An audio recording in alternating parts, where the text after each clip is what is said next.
Dans le schéma suivant, les points D, E, H d'une part, F, E, G d'autre part sont alignés et on nous donne les longueurs ED, EF, EG, EH et DF.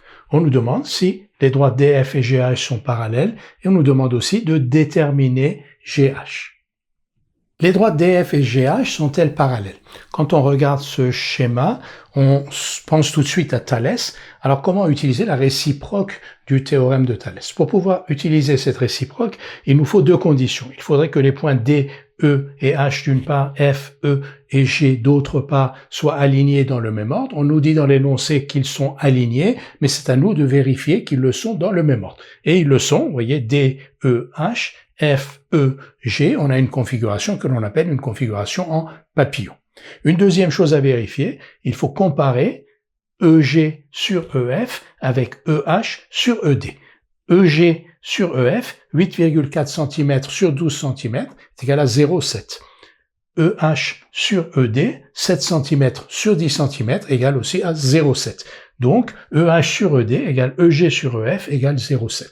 Si on récapitule, les points D, E, H d'une part, F, E, G d'autre part sont alignés dans le même ordre et EH sur ED égale EG sur EF. Donc, les conditions d'application de la réciproque du théorème de Thalès sont réunies et on peut affirmer que les droites DF et GH sont parallèles. Une remarque sur cette notion d'alignement dans le même ordre. Imaginez un instant que le point F ait été sur la demi-droite EG ici, donc à 12 cm de E. Donc il serait ici. Si F avait été là, on aurait toujours EG sur EF égale 0,7, puisque EF serait égal à 12 cm. Donc on aurait toujours EH sur ED égale EG sur EF. Et donc cette égalité-là ne suffit pas pour conclure que les droites DF et GH sont parallèles. Vous voyez que si F avait été là, DF et GH ne seraient pas parallèles.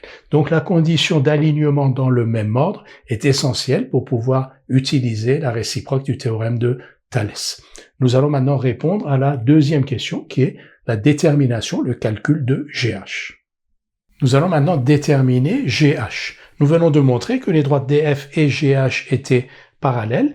Les points D, E, H d'une part, F, E, G d'autre part sont alignés. On peut donc appliquer le théorème de Thalès. Donc, si on applique le théorème de Thalès ici, on va donc écrire que GH sur DF égale à EH sur ED, qui est égal lui-même à EG sur EF. EH sur ED est égal à 0,7, parce que 7 cm sur 10 cm. Donc GH sur DF est égal à 0,7.